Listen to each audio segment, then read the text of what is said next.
Par exemple, dans cette tribune, ils disent qu'il y a eu 800 hospitalisations d'enfants Covid+, encore une fois, je fais la même réserve que je vous ai dit, en 6 semaines. Donc, c'est-à-dire à peu près 130 hospitalisations d'enfants de 0 à 10 ans par semaine. Vous savez, une semaine de bronchiolite, uniquement chez des enfants de 0 à 2 ans, combien ça fait d'hospitalisation? Jusqu'à 2000, avec un grand nombre qui vont en réanimation. C'est-à-dire que le phénomène Covid chez les enfants de 0 à 10 ans est 20 fois moins important qu'un phénomène bronchiolite qui se passe tous les ans et sur lesquels, effectivement, les services de soins intensifs d'enfants sont également engorgés. C'est-à-dire que ce type de tribune, pour moi, je veux dire, ce sont des tribunes de fanatiques. C'est-à-dire que ce sont des gens qui sont décalés de la réalité, qui font des tribunes en essayant même pas... Non, mais vous avez souvent des mots qui sont un peu durs. On peut être en désaccord sans dire ce sont des fanatiques. Je pense qu'il y a un certain nombre de médecins, y compris ceux qui ont signé, qui sont toujours les mêmes cette tribune, qui ont une position qui est fanatique. C'est-à-dire qu'on décorrèle complètement la réalité du phénomène avec le ton qu'on met dans une tribune. En allant dire dans un journal qui est lu par tout le monde, vous ne vous rendez pas compte, c'est extrêmement grave ce qui va arriver pour vos enfants. Le gouvernement met en danger la santé de vos enfants et il faut à tout prix ne pas les envoyer à l'école. C'est du fanatisme, c'est-à-dire qu'on fait peur aux gens sur des choses qui sont totalement irrationnelles.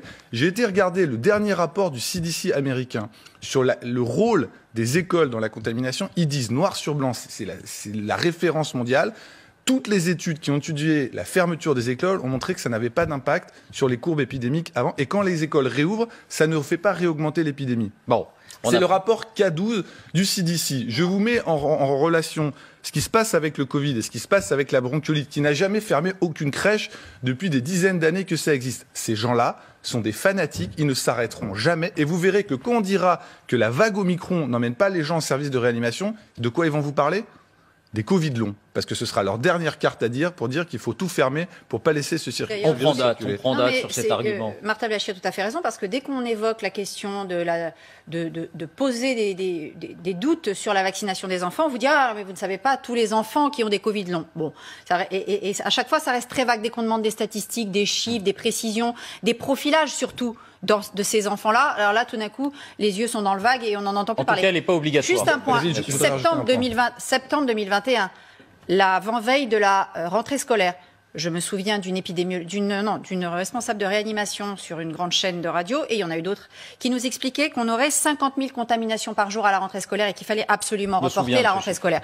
C'est marrant, il n'y a pas eu 50 000 contaminations. Est-ce que je peux rebondir juste, dernier point. Dans cette tribune, ces fanatiques osent dire la chose suivante. C'est à Olivier Véran de déterminer comment se passera la rentrée scolaire. Ce n'est plus à Jean-Michel Blanquer. Donc moi, ces fanatiques, je leur propose que ce soit Olivier Véran qui gère l'école, l'économie, les armées, le sport. Donc que ce soit Olivier Véran, puisque tout doit tourner autour du Covid, qu'il gère l'intégralité de la vie française, qu'il devienne maintenant même Premier ministre, puisqu'il a réussi visiblement à convertir le Premier ministre à sa ligne. Mais vous imaginez ce qu'on lit dans le journal du dimanche. Non seulement c'est mauvais sur le fond, mais ils appellent quand même à ce que ce soit Olivier Véran qui prenne en main la rentrée scolaire et que Jean-Michel Blanquer soit en gros démis de ses fonctions, parce que ce qui compte, c'est que ce soit la santé qui prenne la main sur l'école. Et tout ça